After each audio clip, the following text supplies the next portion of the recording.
lagi, selamat siang, assalamualaikum warahmatullahi wabarakatuh.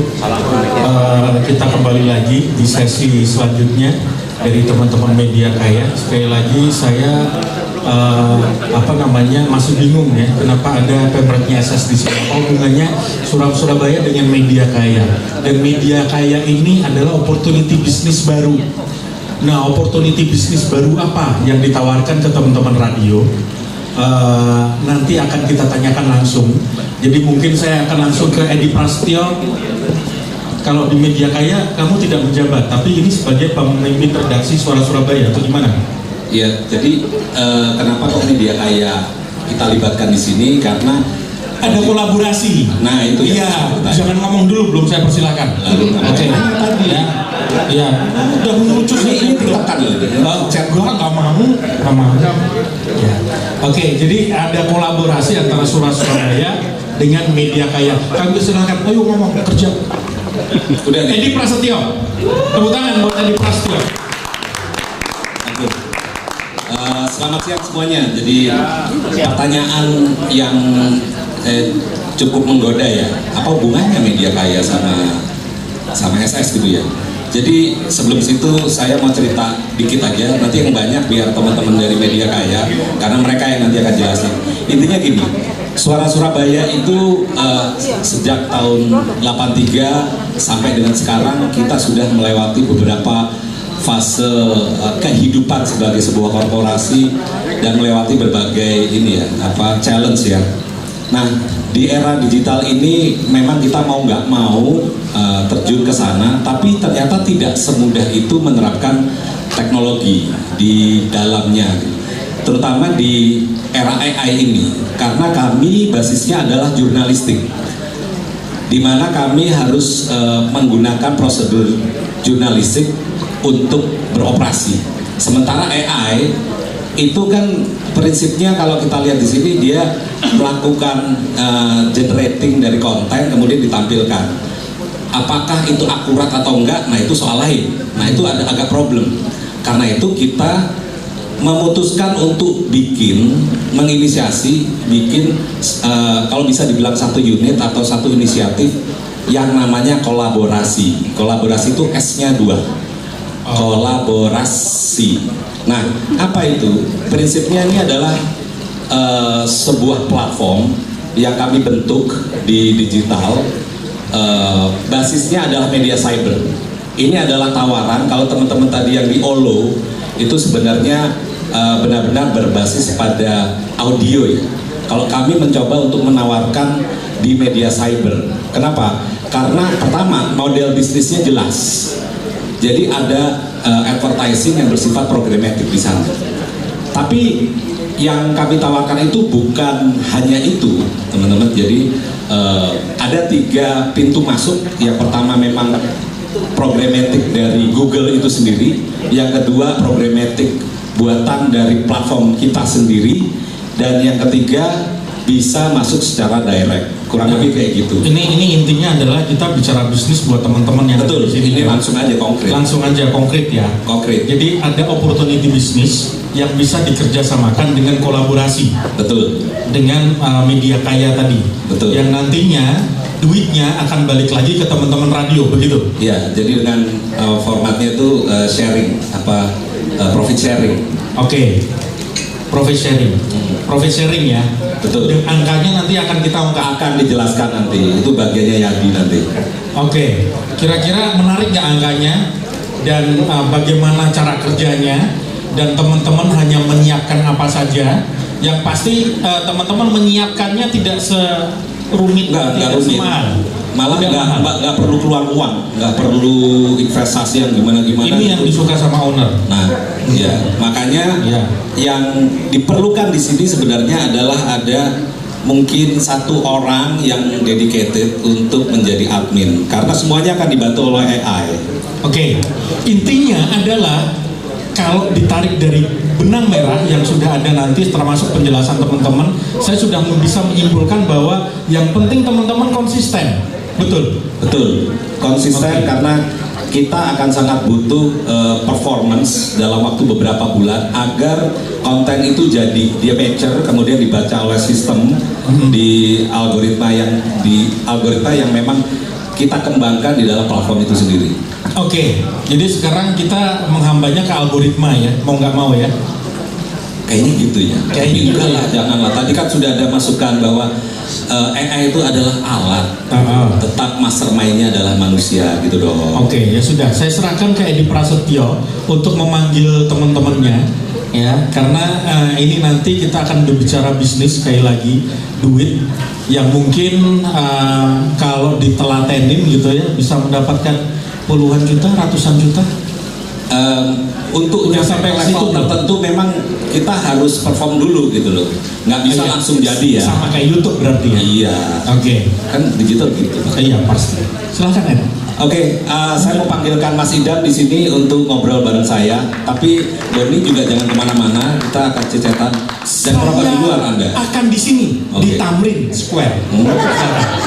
Silakan tepuk tangan buat Mas Idam, teman-teman dari Media Kaya.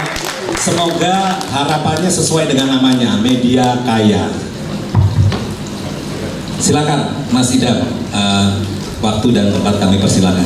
Saya izin berdiri ya Pak. Assalamualaikum warahmatullahi wabarakatuh. Selamat sore. Perkenalkan saya Idam Arifin. Saat ini bantu Media Kaya untuk technical advisor. Sebelumnya juga saya bekerja di Pikiran Rakyat. Kalau Bapak Ibu tahu gitu, saya sebagai VP Teknologi dan Bisnis di Pikiran Rakyat. Jadi sedikit banyak saya sudah karena kebetulan saat itu juga saya jadi ketua Satgas Konvergensi Media di Pikiran Rakyat. Kalau Pikiran Rakyat itu kan jualannya nggak cuman media center ya, kita jualan koran, online sama radio. Terus yang susah itu kan gimana caranya supaya tiga-tiganya sustainable, karena owner pengennya kan gitu. Slide mungkin. Oh ini udah pengenalan. Jadi Media Kaya itu base-nya di Jakarta, kemudian di Duren 3. Tapi yang saat ini bermitra dengan kami adalah media-media lokal. Jadi ya salah satunya ada nanti media di Jawa Barat yang memang fokus ke konten-konten hyper lokal dan kita monetize di dalamnya gitu. Next slide. Konteks dan promosi. Jadi awal mulanya sebetulnya karena ownernya SS ketemu sama ownernya Media Kaya gitu. Jadi ada obrolan di mana saat ini media banyak yang sedang terpuruk, kemudian ada mass layoff kemarin, banyak jurnalis-jurnalis yang memang butuh tempat untuk menyalurkan kreativitasnya gitu. Di sisi yang sama bisnis radio mungkin saat itu sudah stagnan, mungkin butuh inovasi baru. Dan sebelum dengan SS, Media Kaya waktu itu masih berbentuk Good News, sebetulnya dengan Ardan juga udah jalan bikin news Ardan Radio, tapi mungkin sekarang belum lanjut ya, bisa dikonfirmasi sama Ardan. Tidak sulit, hanya butuh satu orang gendis waktu itu untuk menjalankannya juga. Dan challenge yang di sini kita cuma gini aja sebenarnya. Kalau tadi disampaikan oleh Pak Edi, dibantu AI tidak sulit, kita langsung coba sendiri ke yang senior itu, ke Mas Budi di sini. Ketika Pak Edi saja sudah bisa melakukan posting atau create artikel, kalau di Media Kaya itu soalnya semudah menentukan topik gitu. Tinggal tentukan saja topiknya apa.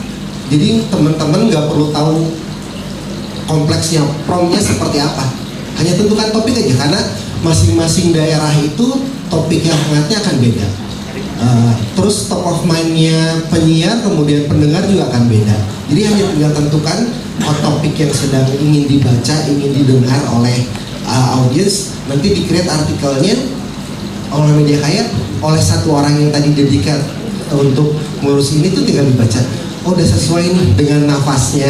Katakanlah kalau Suara Surabaya ini sudah sesuai dengan budayanya Suara Surabaya menyajikan sebuah topik, lalu dipublish. Dan kemampuan publishnya itu dari satu topik dengan menggunakan Media Kaya, terus CMS-nya Media Kaya ini bisa dalam jumlah banyak sekaligus dalam satu waktu kayak. Karena konteksnya si Media Kaya ini untuk bantu teman-teman radio punya revenue stream baru, kemudian ada inventory baru untuk dijual kepada brand gitu, kemudian menambah knowledge nih sambil exercise sebetulnya, supaya teman-teman di radio juga tidak ketinggalan perihal inovasi dari GDI gitu. Next slide.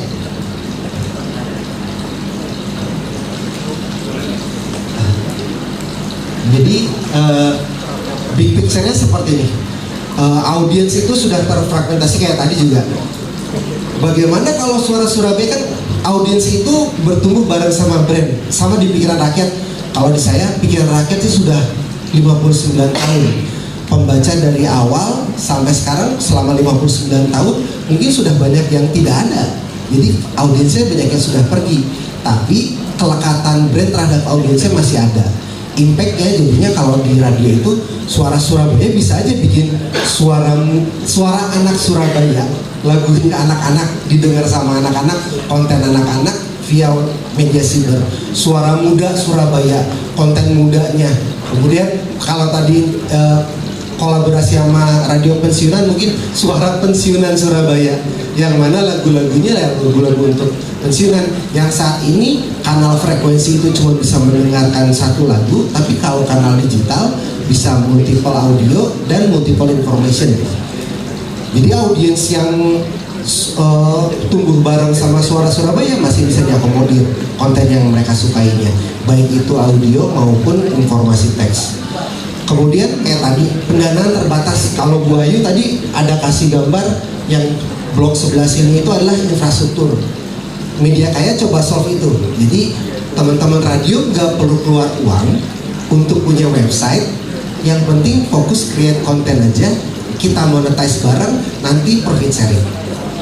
Jadi setelah ada uangnya aja baru kita jalan. Kalau belum ada uangnya tenang kan, nggak ada modal dari teman-teman radio juga. Tinggal mikirin kayak kebetulan kalau di SS, teman-teman SS yang punya ide namanya kolaborasi, sehingga sangat Suara Surabaya S-nya 2 kolaborasi. Kemudian salah satu networknya adalah si ceritra.com. Isinya sangat common, ngejar mungkin sasarannya audiens yang paling perform di Suara Surabaya saat ini, tapi punya ciri khas, ada streaming Suara Surabaya. Istilahnya kita merelay Suara Surabaya di cerita.com, dan mungkin kelak semua mitra networknya kolaborasi.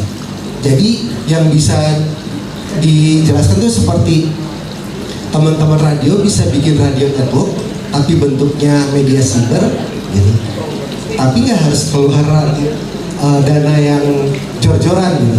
Kalau nanti dikombin dengan kontennya, misalkan tadi Mas Radit cerita bahwa pakai ini langganan $30 per bulan. Kalau collab sama itu udah tinggal $30 per bulan, bisa punya konten avatar AI yang jadi siaran terus itu secara di tempatnya ditaruh di media cybernya teman-teman radio gitu. Kosnya ya bisa, kalau nggak pakai itu pun ya udah nggak apa-apa, bisa jalan seperti ikan berenang atau manusia nafas aja, melakukan hal-hal yang biasa. Tapi nanti kayak transkripnya gimana, bantu AI. Teman-teman tetap siaran, kontennya topiknya apa aja tadi di breakdown sama AI, lempar ke Media Kaya jadi artikel. Siaran sejam jadi artikel 20 kayak gitu. Siaran 2 jam jadi artikel 40. Berarti kalau saya siaran 8 jam jadi artikel berapa? Karena kalau kayak tadi, apakah kita jadi menghambat ke algoritma? Enggak. Kita mencari celah dari algoritma, ngakalin itu. Jadi kalau saat ini user itu bukannya TikTok, terus kalau melakukan pencarian Google juga yang dikasih sajikan pertama adalah SGE, Search Generative Experience, hasil AI yang paling atas itu. Nah, untuk ngisi link-link yang disajikan oleh si AI, kita bikin artikelnya. Karena yang dibutuhkan oleh audiens itu how sama why. Kalau Suara Surabaya itu fokusnya sama lalu lintas, misalkan bagaimana cara ke titik A dari titik B, ada artikelnya di ceritra.com. Terus orang akan menanyakan itu, yang disajikan oleh AI adalah artikel tersebut. Kalau artikelnya ada dalam jumlah banyak, kalau struktur artikelnya benar, kalau keywordnya sudah tersusun dengan baik, kalau kan ada banyak kalau-kalaunya untuk SEO itu sudah di-provide sama media kaya. Urusan teknis SEO, urusan infrastrukturnya, urusan integrasi dengan edtech-nya, monetisasi direct dan segala macam kita siapkan, slot inventory siapkan, dikelola oleh teman-teman masing-masing gitu. Nanti kalau udah ada uangnya kita bagi hasil kayak gitu. Kan kayak tadi teknologi berubah cepat, takutnya nggak kekejar. Kalau saya lihat di sini teman-teman radio daerah banyak yang ngirim perwakilan mudanya, mungkin khawatir topiknya AI, nanti takutnya nggak paham, nah gitu. Sama di media kaya juga itu jadi concern kita nih, apakah teman-teman radio nanti bisa ngikutin, terus kita cari jalan tengahnya. Jalan tengahnya adalah kita buatkan CMS yang adaptif terhadap kemajuan teknologi. Oh kita butuhnya ada streaming radio, kita kasih. Oh kita butuhnya, saya cuma pengen aku cuma ngerti bahasa Jawanya aja, nggak apa-apa. Di CMS New Media Kaya itu tinggal sebutkan aja topik bahasa Jawanya, jadi artikel. Jadi artikel tulis 1.200-an kata, strukturnya sudah sangat SEO friendly. Yang teman-teman perlu lakukan hanya cari gambar yang relevan, misalnya dibaca, oh nggak ada yang salah, ini gambar yang relevannya, jadwalkan. Gitu. Karena nanti kita akan training juga jam berapa sebetulnya artikel-artikel teman-teman seharusnya ditayangkan dan sebagainya gitu. Terus ini kan ada ketimpangan antara media pusat sama lokal. Kayak saya dulu di media saya sebelumnya adalah ketika red card media lokal ditentukan oleh media nasional gitu. Teman-teman saya di Purwokerto, teman-teman saya di Pantura nggak bisa ambil direct placement yang nilainya cuman 500.000. Kenapa? Karena red card di media networknya 3,5 juta placementnya. Nggak bisa nih. Dengan media kaya kita kasih solusi. Jadinya nilai inventorinya mengikuti kearifan lokal. Kalau harga iklan di Pekalongan itu cuma 200.000 per artikel, ya sudah kita ikut. Nanti kita evaluasi nilai inventorinya dengan real harga inventory tersebut di Pekalongan. Kalau ternyata harganya 150.000, berarti nanti teman-teman radio di Pekalongan bayar 150.000, kolaborasi 50.000-nya jadi margin dari teman-teman kayak gitu. Nanti hasil ini juga ya kita sharing lagi. Pengeluaran dan segala macamnya kita hitung bareng-bareng. Next slide. Tantangannya kan selalu seperti itu. CMS yang kan kalau kita ngikutin algoritma nggak ada capeknya deh. Selalu aja berubah. Terakhir misalkan update algoritma di bulan Juli tahun 2025, ruwet, semua media drop sampai 90% revenue-nya. Kenapa? Karena udah berubah ke SGI. Kalau aturannya tidak sesuai, kena low value content aja. Kalau kena kan Google punya sistem rankingan sendiri. Jadwalnya nggak tertib lah. Kayak kadang dia upload jam 2, kadang dia upload jam 7, turun ranking. Sedangkan radio sudah punya jadwal, segmen, segala macam. Yang kita tinggal ngikutin itu aja, tertib. Kalau di ini misalkan hari Senin Persada 7 misalkan, ya sudah konten-konten tentang lagu-lagu Indonesia dan keterkaitan apapun dengan lagu-lagu tersebut diupload di sesuai jadwalnya. Google juga melakukan crawling schedule-nya sesuai. Oh iya nih, teratur sehingga nanti di SGI kalau agak teknis, ketika Google melakukan rankingan sudah cocok nih. Jadi seperti saya sampaikan tadi, teman-teman tuh tinggal melakukan kegiatan seperti biasa, hanya perlu memberikan satu orang dedicated untuk mengelola CMS. Sustainability-nya sudah kita perhitungkan juga, jadi nanti ada training. Misalkan kalau saat ini di 3 bulan pertama teman-teman harus 40 artikel per hari. Kalau media konvensional pasti akan bilang, wah susah tuh, satu orang 40 artikel sehari itu sangat tidak mungkin. CMS kita bisa melakukan itu. Dengan satu orang aja kita bisa. Sampai di satu titik artikel evergreen yang sudah dimiliki oleh teman-teman radio sudah mencapai jumlah tertentu, nanti pendapatan bulanan dari AdSense-nya udah kelihatan. Nanti kan itu performance deh. Semakin rajin teman-teman radio bikin artikel, maka pendapatan juga semakin banyak. Tapi kalaupun nanti sudah cukup di angka tertentu, misalkan, wah saya mah sudah cukup lah 1,8 M sebulan juga, nggak usah nambah lagi lah gitu misalkan. Ya udah, mangga itu nyangkakeun gitu. Tapi kan ada orang-orang yang ambisius gitu. Wah, udah kayak tadi misalkan teman-teman di NQ gitu, udah 1 juta pendengar nih setiap bulan. Kalau dikonversi traffic Indonesia mungkin jadi kecil karena nilai RPM-nya kecil. Lalu gimana caranya kita bantu nih supaya radio-radio ini didengar oleh diaspora kita di luar negeri yang nilai iklannya nanti lebih tinggi gitu. Pas udah gitu, apa yang harus kita lakukan kalau dengan effort yang sama supaya pengalinya jadi banyak? Ya kayak kolaborasi, bikin media network, cari teman lebih banyak, gotong royong bisa. Jadi ini yuk kami akan bantu mengajarkan ke teman-teman yang lain, itu istilahnya kolaborasi. Kita cari duit bareng-bareng, kaya bareng-bareng, saya ikutan kaya gitu. Makanya namanya media kaya. Nah, next slide. Rencana aksinya kayak gitu. Hosting, distribusi, sistem CMS, integrasi monetisasi sama keamanan kita yang siapin. Media kaya yang siapin. Teman-teman paling tahu soal audiens teman-teman, yang tahu topik yang hangat di Pekalongan, yang hangat di Surabaya, ya orang Pekalongan dan Surabaya. Saya sebagai warga Cimahi nggak mungkin sotoy, walaupun saya dengerin suara Surabaya dari Cimahi kan kayak gitu. Nggak penting juga informasi di Ketintang buat saya yang tiap hari di Cimahi mah gitu. Tapi kan kalau untuk pendengar dan pembaca di Surabaya itu jadi penting, dan orang-orang yang care terhadap Surabaya itu jadi penting. Yang kurang misalnya dari promosinya gimana supaya orang tahu, dibantu nanti sama media gitu. Terus kalau nanti kan kalau keamanan dan backup tuh kalau nanti tiba-tiba suara Surabaya ngangkat misalkan Bu Khofifah gitu ya terus diserang ada segala macam, tanggung jawab kami kalau perihal yang digitalnya. Tapi kalau kena somasi mah tanggung jawab Pak Edi ya.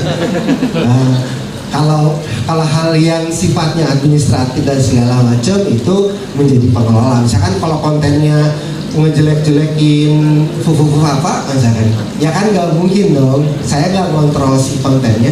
Konten murni dikontrol sama teman-teman Suara Surabaya. Kalau di kolaborasi misalkan kami hanya memberikan rekomendasi, misalkan Pak ini nanti kena strike dari Google karena akan dinotis. Pak, ini nanti masuk kategori low content. Capek-capek bikin 10 artikel nggak ada rupiahnya kan sayang gitu. Jadi kita akan memberikan rekomendasi dan perhatian seperti itu. Kayak integrasi monetisasi juga, kalau orang-orang misalkan kok nggak ada native ads di media kaya, karena ada risiko di native ads iklan yang tampil kayak penumbuh rambut, obat pankreas, kayak gitu. Itu tidak relevan sama artikelnya seringkali. Perankingannya jadi turun segala macam. Kita hindari dulu yang seperti itu. Kita ngejar model monetisasi yang aman-aman aja. Gitu. Jadi iklan yang tampil sebisa mungkin relevan dengan artikelnya. Jadinya user juga nggak pergi.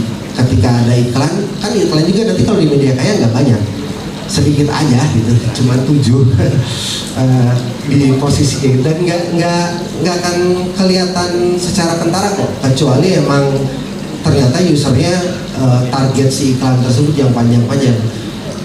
Iklannya sedikit, artikelnya lebih panjang, kami jamin, karena CA-nya kita kasih kayak gini, create news about topic. Jadi kita akan suruh si artikelnya berperan sebagai jurnalis. Kita akan suruh, kalau di istilahnya ada RAG-nya gitu, ada custom setting kalau tadi kata Mas Rama tuh, yang kita set up supaya sesuai dengan cara teman-teman radio menyampaikan konten ke audiens. Kita siapkan RAG-nya supaya augmented gitu. Jadinya nanti kalau pas integrasi dengan berbagai etek juga sudah sesuai problematiknya. Lalu kalau yang direct tadi gimana? Si pengelolaan slot inventory iklan juga kita serahkan. Kalau nanti Pak Edi pengen, saya pengen pasang foto saya, misalnya foto saya 3 hari aja di cerita.com, ya emang enggak? Nanti ada harganya Pak, 3 hari teh misalkan per harinya 63.000 itu teh. Bapak tinggal bayar 63.000 aja ke handle CMS-nya. Dan banyak hal lainnya. Kalau monetisasi karena Media Kaya sendiri, kita sudah bekerja sama dengan agensi periklanan untuk direct advertising sendiri, which is sekarang jadi part of Media Kaya. Jadi kita untuk yang direct, yang nanti sistemnya affiliate juga ada kita. Jadi kita akan berupaya karena banyak learning yang saya dapatkan dulu di pikiran rakyat, hal-hal yang ganggu nih di sisi kita sebagai pemilik media yang ingin kita selesaikan dengan sistem media network ini. Tapi gimana caranya supaya kalau media network kita tuh waktu baru muncul udah banyak yang pengen baca, ya bermitra sama yang udah punya brand bagus gitu. Karena PRFM juga dulu belajarnya sama Suara Surabaya gitu. Ketika dulu di Bandung radio berita nomor 1 itu bukan PRFM, sekarang jadi PRFM, kami berterima kasih ke Suara Surabaya karena sudah menularkan ilmunya kepada PRFM. Kenapa kok ke radio kemarin juga? Karena foundernya Media Kaya juga dulu sempat di Indika kebetulan. Nah, boleh tanya sama bosnya tuh. Sempat bikin tugas akhir gitu, makanya kedekatan sama radionya ada gitu. Jadi waktu pas ini saya tanya juga kenapa sih ke radio gitu. Ya karena bisnis radio juga belum mati. Waktu pas kita bantuin beberapa radio juga challenge-nya sih terutama kalau di sisi kami di Media Kaya cuman ngajarin admin yang dedicatednya aja sih udah selesai. PR-nya di pengelola media, dia punya radionya adalah ngajarin salesnya untuk ngejual inventory-nya gitu, yang direct gitu. Kan karena setelah punya produk baru otomatis bisa jualan lagi dong. Slot audio dibundling dengan artikel di website, yang mana reach-nya nanti jadi semakin besar. Kalau tadi dari sisi agensi yang ditanya reach dan segala macam ada matrix yang itu, otomatis dengan kepemilikan media cyber ini inventory teman-teman radio jadi bertambah. Pertanyaannya jadi kalau yang sudah punya seperti apa? Artikelnya bisa dimigrasikan, websitenya bisa kita optimasikan dengan CMS kita, otomatis fotonya lebih kecil, keamanannya lebih meningkat, loadingnya lebih cepat. Hanya mungkin opsi monetisasinya jadi beda. Kalau dulu misalkan di Suara Surabaya sudah ada dua natif. Kalau ada dua natif, di sini kita belum bekerja sama native ads. Kalaupun nanti kerjasama, mungkin kita hanya kasih remnannya aja, traffic yang nilainya paling kecil aja kita kasih ke native ads, tapi bukan berupa native ads, hanya untuk ambil AdX di auctionnya aja. Next slide. Prinsip utamanya sebetulnya kami ingin meningkatkan kapasitas dari komunitas yang terlibat dengan Media Kaya. Dalam hal ini teman-teman di radio gitu, karena sudah banyak yang punya website tapi belum optimal. Banyak teman-teman yang di radio yang belum punya website, sudah punya website tapi channel yang lainnya belum terpenuhi. Karena salah satu mitra kami juga awalnya cuma punya Instagram aja, nggak berani punya website karena khawatir repot ngurusnya. Nah, ketika diajarkan kita hanya butuh satu orang yang fokus ngisi konten dan segala macam, akhirnya jalan. Sekarang jadi punya channel tambahan. Kalau bahasa di media, content is king, tapi ini bukan mencoba melangkahi Tuhan, distribution is God. Kalau teman-teman punya distribusi konten yang lebih banyak, otomatis reach-nya jadi lebih luas, potensi monetisasinya juga jadi lebih banyak. Next slide. Tahapan yang dilakukan di Media Kaya, biasanya kita ada onboarding, kita assess dulu seperti apa, siapa tahu namanya mau diganti kayak gitu kan. Kadang ada radio yang namanya kurang atau bersinggungan dengan brand-brand yang sudah ada, kayak misalkan ceritra.com gitu. Bagus secara nama, tapi mungkin secara audit jadinya sering kena autocorrect. Orang ngetik Ceritra, si Google-nya nyawanan sok tahu gitu, bilangnya cerita gitu. Terus aja ngometik cerita lagi. Nah itu kan ada yang konteksnya harus kita bahas bareng-bareng juga. Yuk kita assess gimana kalau namanya ini biar brandnya tetap sama dengan teman-teman gitu, biar potensi monetisasinya lebih besar. Atau ini kita ada domain-domain siapakah yang usianya sudah bagus, domain otoritatifnya sudah bagus, tinggal dikelola gitu. Nanti kita ada mentorship juga, produksi konten, karena seringnya kayak gitu 40 konten per hari itu konten yang mustahil buat teman-teman yang baru terjun, biasanya kayak gitu. Padahal setelah dijalani kemarin SS aja bisa banyak banget, saya kaget, loh kok banyak banget, tiba-tiba udah 4 halaman tambahan gitu. Ini berarti sehari bisa 160 sebetulnya, tapi sayangnya minggu kemudian libur. Jadi ini kalau di SS itu kan, kalau di Surabaya.net tadi memang punya editor, dan editornya udah mancep lah di situ ya. Tapi kalau yang di cerita ini kami pakai anak magang Bapak Ibu, cuman diajarin aja gimana caranya bikin apa namanya, konten, bukan konten, bikin ininya, promnya, terus nggak sampai seminggu mereka udah bisa. Dan kita akhirnya ngerekrut anak magang lagi kayak gitu, akhirnya tadi bisa. Jadinya berapa konten sehari? Lebih dari 40 ya. Yang tadinya tidak mungkin. Dulu pikiran rakyat sendiri, kami hanya mewajibkan 8 konten per hari buat mitra gitu, karena targetnya 200 konten per bulan minimal gitu.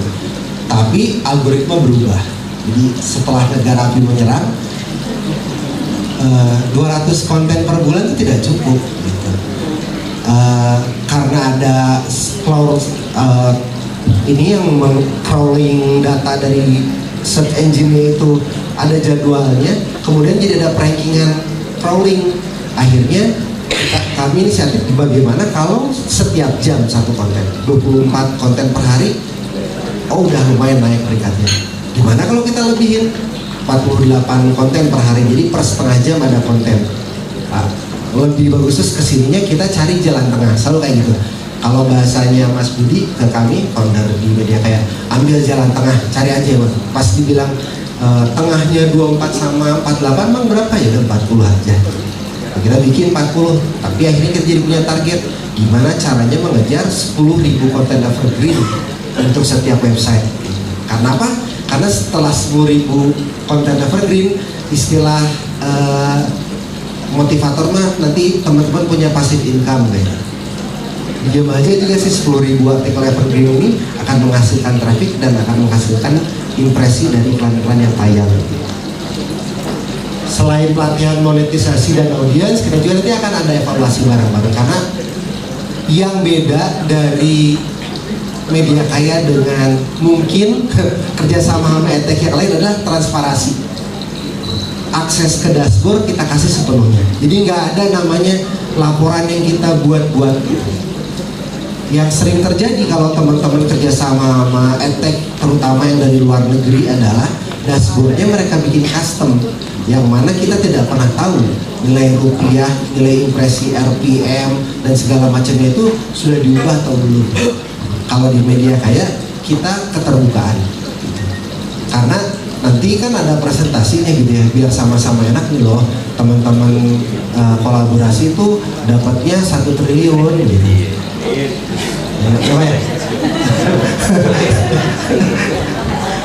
Gak kan, kalau tadi dibilang bergeser ke sini-sini, ya udah kita ubah arah pergeserannya jadi ke sini. Karena sebelumnya kan teman-teman banyak yang belum punya media sibernya nih. Setelah punya, kontennya kita bisa sesuaikan. Yang tadinya tidak terakomodir karena slot audio itu terbatas waktu gitu.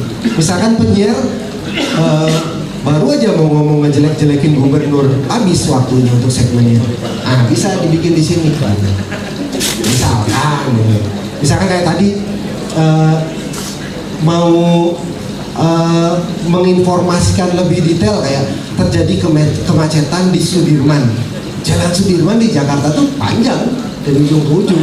Sudirman yang sebelah mana, karena apa, dan segala macam. Kalau disampaikan di radio mungkin, kecuali kecepatan announcernya ngomongnya gitu, bisa tersampaikan tapi tidak enak, nggak nyampe ini. Tapi dengan teks, dengan foto yang relevan dan segala macam, informasi bisa lebih jangkep lah, bisa lebih lengkap, dan nanti semakin user stay di situ, monetisasi juga jadi semakin banyak opsinya.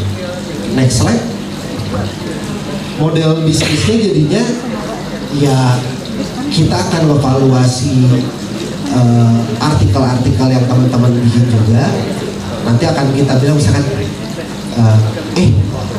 artikel di Pekalongan bagusnya tentang batik nih, terus prime time-nya hari Kamis jam 5 sore. Bisa nggak setiap Kamis jam 5 sore bikin 10 artikel tentang batik Pekalongan, atau tentang batik, atau tentang tekstil? Kita akan rekomendasi itu. Nanti kita akan hitung bareng-bareng potensi revenue-nya sekian. Terus misalkan, oh di MQ nih yang kurang nih karena prime time-nya Jumat misalkan. Setiap kali bikin konten jangan lupa Al-Kahfi gitu tiap Jumat, atau bikin artikel-artikel yang bantu suami karena dalilnya banyaknya bantu istri, ya udah dibikin fokusnya. Misalkan kita akan bantu valuasi artikel-artikel, kita akan kasih penjelasan ini materi-materi yang iklan cost per kliknya tinggi, ini materi-materi iklan yang nilai impresinya tinggi. Karena kalau di programatik ada dua model gitu. Ada yang tadi per tayang RPM istilahnya, tayang impresi selama 1000 kali, kemudian ada nilai rupiahnya. Nilai rupiahnya dikontrol oleh relevansi. Kalau teman-teman misalkan di Surabaya, karena si jago lalu lintas gitu ya, artikelnya banyak relevan dengan mobil, akhirnya semua brand mobil dibikin artikel review versi Suara Surabaya. Iklan yang muncul ya relevan, nilai ininya bisa dicek, bisa lewat Simiral Web, bisa lewat kita sudah siapin juga. Ini loh Suara Surabaya, si paling lalu lintas, si paling informasi Surabaya, bagusnya bikin artikel ini jam segini, dan kita akan punya target revenue kayak gitu.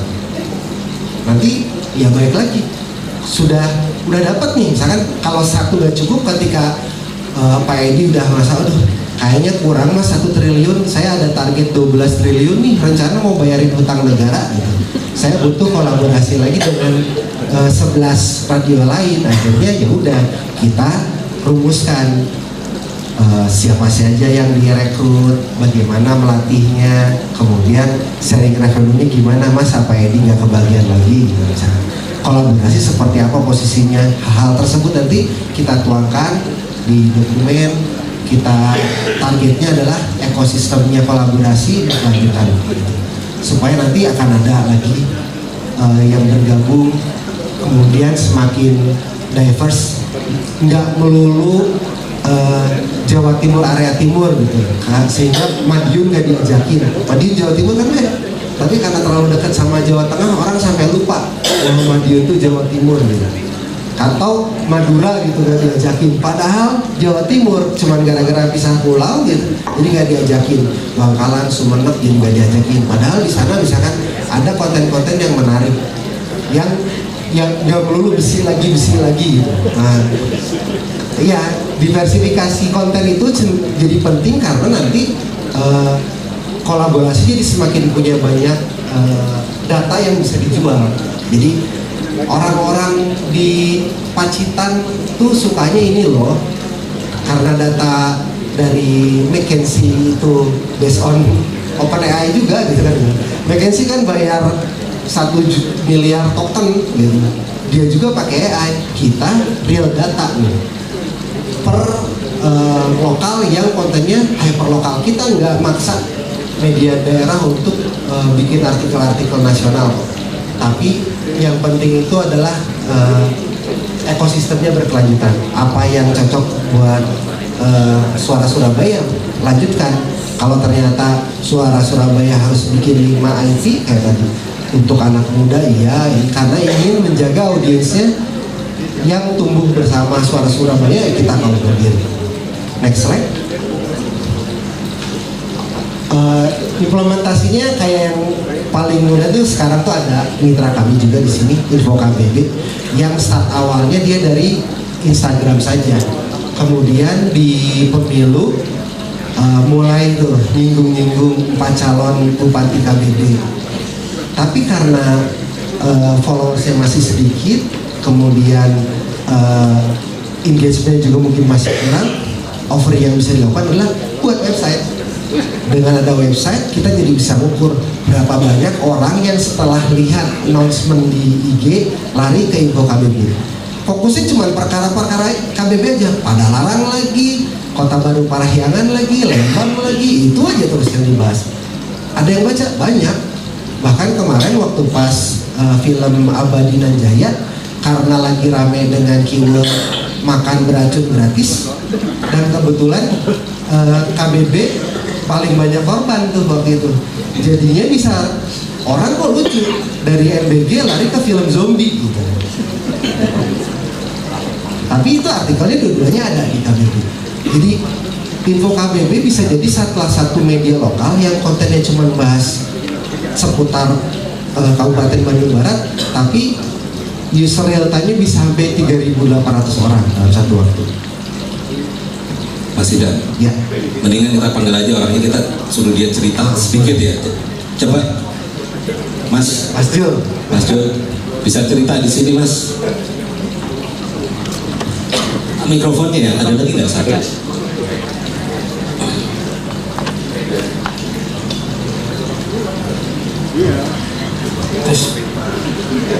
Oke Mas, bisa cerita ya di sini ya. Waktu itu mulai gabung kapan Mas? Mulai gabung itu Agustus 2020. Ini nyala nggak ya? Oke, kurang dekat. Orang Sumatera Utara kok suaranya pelan. Iya. Ini lucunya tim redaksinya Info KBB tapi orang Sumatera Utara. Kenapa idam? Ya Mas cerita, jadi Ya, awalnya kayak gimana? Terus habis itu teman-teman saya Zulkifli yang saat ini punya Info KBB. Info KBB itu adalah komunitas media sebenarnya. Jadi awalnya memang cuma ada Instagram, cuman kan kita perlu revenue stream yang baru. Jadi ketemulah Pak Idam dulu, betul juga, terus saya juga ya. Lalu ditawarin lah kita bikin aja websitenya gitu. Nah di Info KBB ini sebenarnya yang paling bagusnya memang di Instagram ya, karena di situ kan banyak engagementnya. Kita cuma share-share berita-berita lokal aja di seputaran Bandung Barat. KBB itu Bandung Barat sebenarnya. Nah disitulah ketemu Pak Idam, kita bikin websitenya, dan kebetulan waktu itu ada beberapa klien. Nah ini soalnya cuan, Mas bisa nggak tayang di artikel? Nah bisa juga di artikel, itu salah satunya peluangnya ya gitu. Waktu itu pernah ketemu juga dengan Aqua ini minta diwawancara, Mas bisa nggak wawancara Deddy Mulyadi kemarin itu yang khusus Aqua soal sumur bor ya, sumur bor bilangnya nanti titip wawancara kayak gini ya Mas ya. Oh boleh Pak, nanti tayangan di medsos dan artikel juga begitu waktu itu. Ini tanpa ada orang sales kan ya? Iya. Jadi tanpa orang sales, tapi karena sudah punya website, tingkat kepercayaannya meningkat. Tanpa ada orang sales, yang reach pertamanya memang landingnya di sosial media, tapi begitu melihat ada websitenya, trustnya meningkat. Akhirnya ada placement. Nah, placementnya itu yang penting itu Pak. Placement betul. Langsung aja ke sana kita ya. Cuannya ya. Ya cuannya gimana cuan? Iya kan, kalau salah satu kendala yang tadi Bu Ayu gambarkan bloknya adanya iklan gitu ya.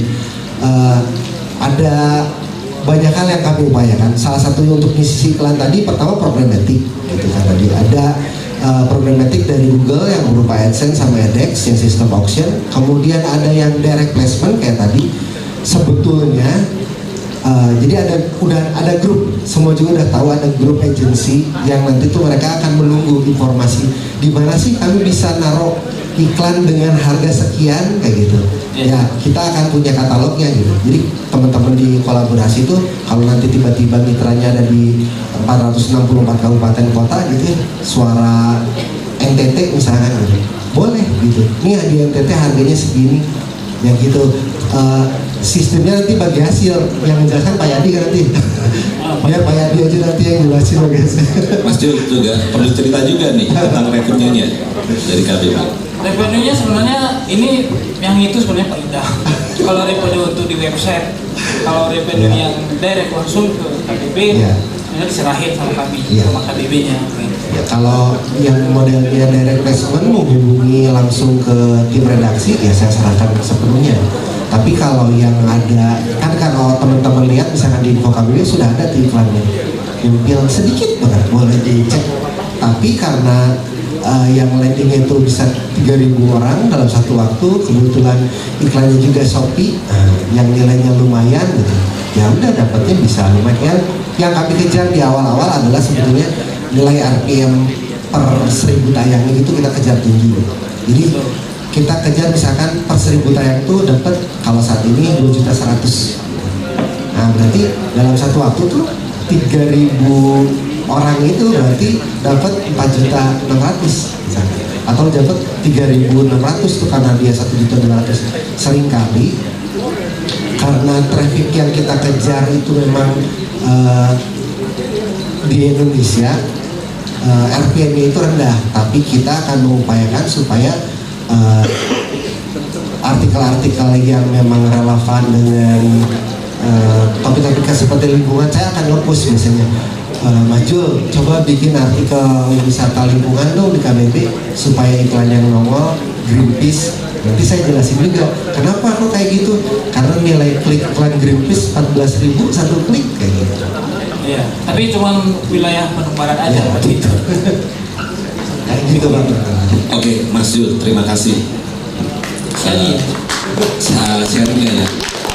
Jadi setelah ini apa yang bisa dilakukan oleh Bapak Ibu di sini ya setelah mendengarkan ini? Nanti kayaknya harus tunggu Pak Yani ngejelasin dulu.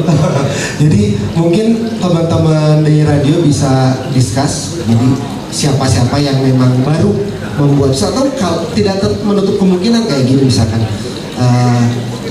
Radio MK sudah punya website, tapi ingin punya site website yang dimiliki oleh Radio MK yang gayanya masih gaya radio, kolaborasi dengan kolaborasi.com, itu pun bisa dilakukan.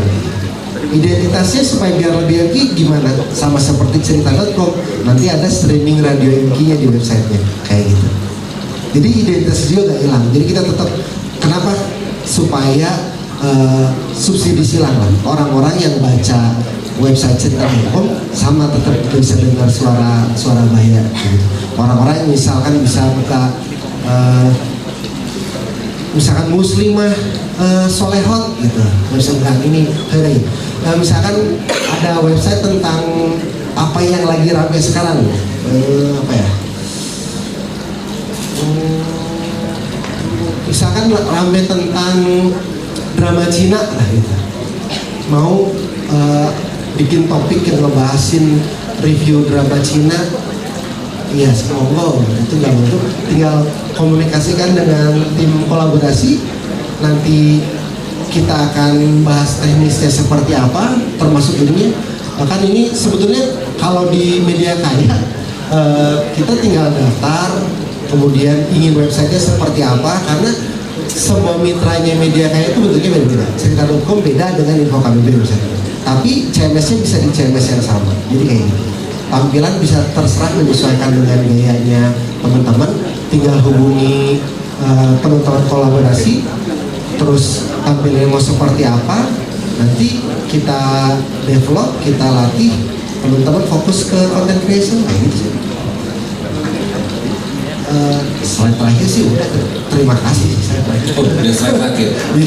Oke, jadi prinsipnya gini ya Bapak Ibu, apa yang ditawarkan oleh kami dari kolaborasi yang berkolaborasi dengan media kaya itu sebenarnya mengoptimalkan channel digital yang Bapak Ibu punya, kalau punya. Tapi kalau belum punya pun kita buatkan, kayak gitu ya Mas Idam ya. Nah, tapi bukan hanya membuatkan, karena kita juga akan melakukan optimasi dengan cara digital. Yang kedua adalah training. Yang berikutnya adalah kita akan mengoptimasi juga monetizingnya. Saya tuh sadar banget bahwa ini adalah sebuah kalau bisa disebut sebuah pergeseran mindset juga, karena SS dulu juga mengawali ini agak berat gitu loh, dari sebuah tradisi audio menjadi visual. Kami waktu itu lakukan sejak tahun 2007 ke 2010 sampai akhirnya di tahun 2012 kami punya yang namanya divisi New Media, dan kemudian kami sudah bertransformasi menjadi seperti ini, disesuaikan dengan pola operasional dari Suara Surabaya.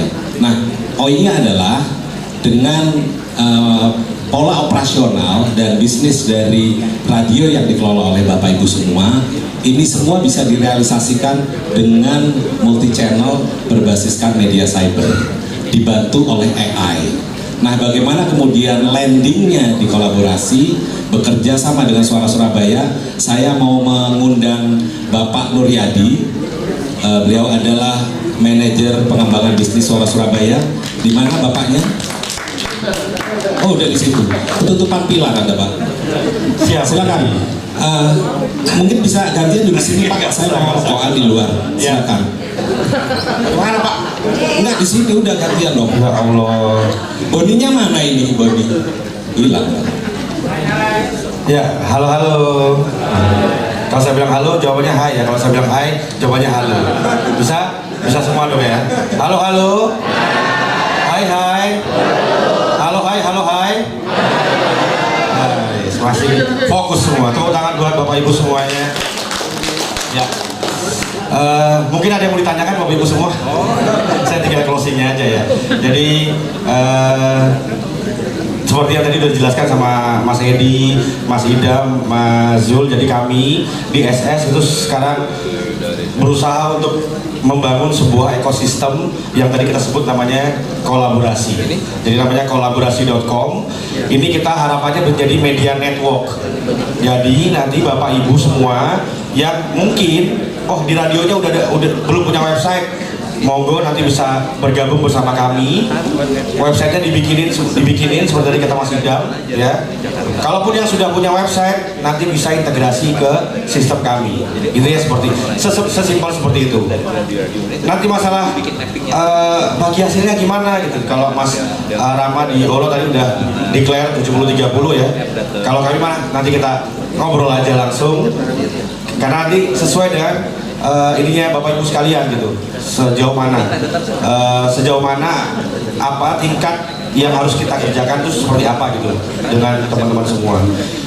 Sedikit saya mau cerita, tadi kan teman-teman cerita tentang kalau di SS itu memang kita coba bikin satu, tidak ngambil SS.net, jadi suarasurabaya.net itu adalah website utamanya SS sebagai portal berita. Kita bikin satu, kita pengen tahu sebenarnya kinerja, cara kerjanya seperti apa. Jadi kita bikinlah namanya ceritra.com. Jadi yang kalau belum punya website berarti memang harus menyiapkan domainnya. Jadi domain itu yang disiapkan adalah Bapak Ibu, nanti hosting sampai ke belakang itu nanti kita semua. Termasuk nanti akan langsung diarahkan untuk jurnalistik di Mawi 1H dan kawan-kawan langsung sama Mas Edi dan tim juga, nanti juga akan kita dampingi. Jadi kita buat cerita. Nah, uniknya ceritra.com ini memang sengaja tidak dimasukkan dalam unit keredaksian. Karena kalau di SS itu masuk unit keredaksian, itu repot banget.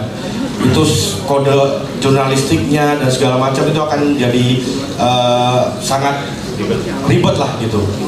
Makanya dimasukin ke pengembangan bisnis di bawah saya. Jangan, siap, bawah saya terutang, luar biasa. Dan yang mengerjakan itu adalah anak magang. Jadi kita ada anak magang 4 orang memang waktu itu. Jadi 4 orang ini sekarang tinggal 2 karena magangnya udah selesai dari kampus. Mereka awal cuman dilatih ini promnya gini, caranya gini, generate-nya gini. Mereka kerjain awal, mereka cuma bisa, memang 1 minggu pertama itu cuma bisa 5 Mas. Tadi Mas Idam sempat cerita tiba-tiba melonjak jadi 4 page langsung, karena di awal memang 5 untuk mereka menyesuaikan. Setelah itu per anak itu bisa langsung 20 artikel per hari.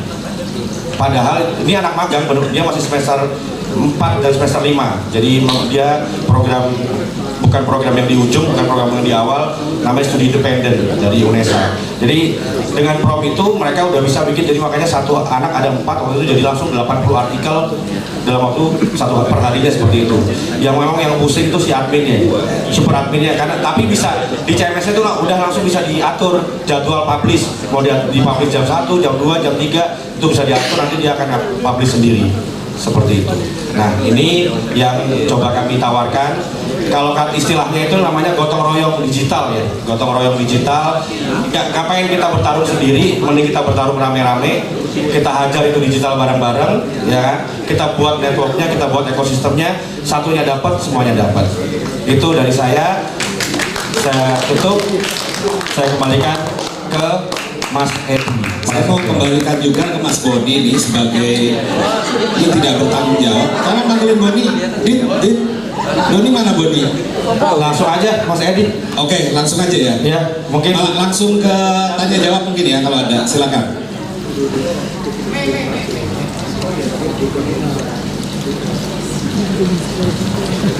Assalamualaikum warahmatullahi wabarakatuh. Akang-akang, bapak-bapak, saya Rama dari perwakilan dari radio CBB 105,4 FM Jakarta Barat. Mau tanya, nih kan saya udah ada website, udah ada portal, sosmed juga ada. Nah, tertarik nih dengan sistem bapak yang sudah jelaskan tadi.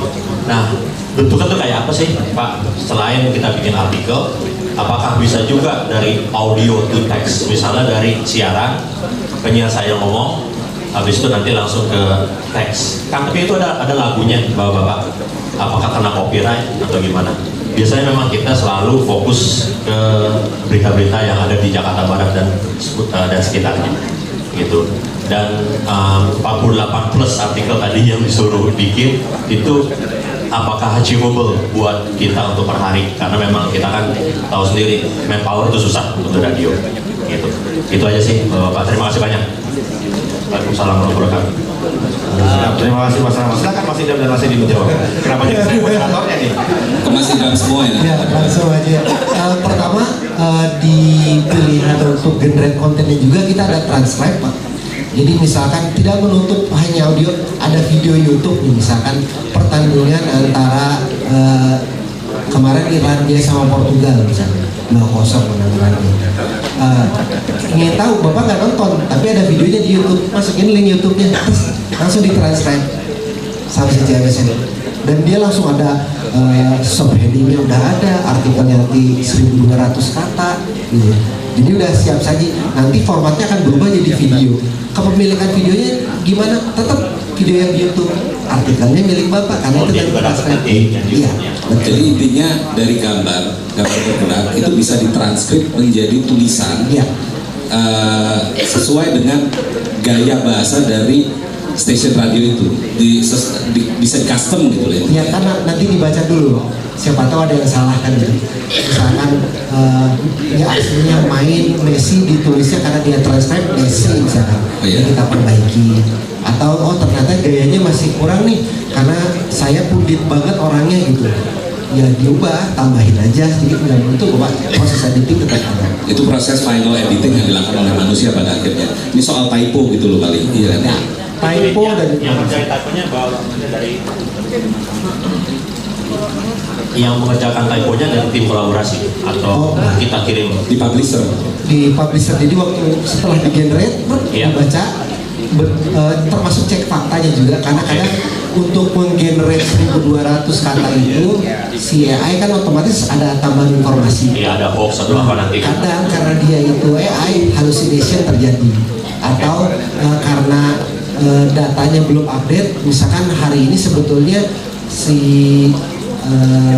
Neymar Junior tuh udah nggak di PSG, dia udah di Riverside, tapi di situ masih dibilang pemain PSG. Oke. Kita tinggal tambahin mantannya aja. Jadi cross checking dulu sebelumnya. Oh, Jadi tetap memang dibutuhkan editor manusia. Harus ada satu orang yang dedicated lagi. Nah, oh yang dari kita maksudnya. Iya. Tapi ntar di training sama bapak-bapak gitu kan. iya. Oke, terima kasih. Jadi trainingnya itu secara jurnalistik, termasuk juga secara teknis Ya. untuk CMS-nya ya. Aturan cek faktanya itu kan penting, Pak. Kalau nggak gitu nanti integritas si website juga bahaya. Ya, untuk cek fakta kebetulan kami di Suara Surabaya punya lisensi dari Google dan beberapa institusi lain yang modulnya tuh bisa kita bagikan juga gitu. Ada lagi yang lain? Pertanyaan berikutnya? Nggak ada, udah clear aja. Udah clear ya? Oke. Oh iya, silakan. Tunjukkan ini Mbak, ya apa sih? Teman-teman izin satu pertanyaan lagi ya. Habis itu soalnya kita masih ada speaker yang lain. Oke, terima kasih. Kenalin dulu, saya Lulu dari Radio Wali Songo FM Pekalongan. Ini sebenarnya sebelumnya mohon maaf dulu nih. Saya tadi nggak nyimak dari awal, jadi mungkin ada beberapa part yang terlewat gitu ya. Ini kita itu nanti yang bikin artikel berarti dari Citra AI atau dari pihak kitanya? Mungkin bisa dijawab dulu. Ada lanjutannya soal Dari pihak Wali Songo FM ya. dari pihak Wali Songo FM-nya, oke. Nah, kalau tadi kayak info KBB Bandung Barat ya, berarti kan dia mereka itu ada reporter sendiri yang terjun gitu ya? Iya, atau enggak? Enggak. Oke, berarti mereka dari mana itu? Saya kira tadinya, misal nih kita ada di Pekalongan ya, kita ngambil berita-berita yang ada di Pekalongan berdasarkan by reporter kita gitu. Nah, tadinya saya mau tanya, kalau semisal kita mau ngambil berita yang ada di nasional, itu apakah kita harus ada reporter nasional atau kita tuh bisa kayak ngambil sumber-sumber di yang tidak ada, misal kayak Detik, terus CNN dan lain sebagainya gitu. Jadi nanti si AI sebenarnya gini, kita ada sedikit flow teknis ya. AI-nya akan mengecek ke Google Trend dulu. Dia akan ngecek Google Trend. Kalau misalkan teman-teman dari Pekalongan, kita akan sajikan rekomendasi yang sedang trending di Pekalongan itu topiknya apa saja. Kalau mau ngambil yang nasional, kita sajikan juga yang trending di nasional itu apa aja. Karena kami tidak mau effortnya teman-teman sia-sia. Tapi kalau teman-teman mau bikin artikel di luar yang trending, yang itu juga bisa di-generate sama si AI. Selama 1900 kata. Cuman nanti kan ada nilai rupiah, potensi rupiah yang hilang kalau nggak ikutin yang lagi trending. Si fungsi AI itu untuk ngasih artikel apa yang dibuat, atau seperti ini misalkan top of mind-nya, atau Mbak sekarang lagi mikirin apa nih? Kayak gitu. Betul lagi nggak bikin apa-apa. Oke. Kan hands-on-nya seperti itu. Kosong Mbak. Nah, mungkin kita ngobrolin ini ya.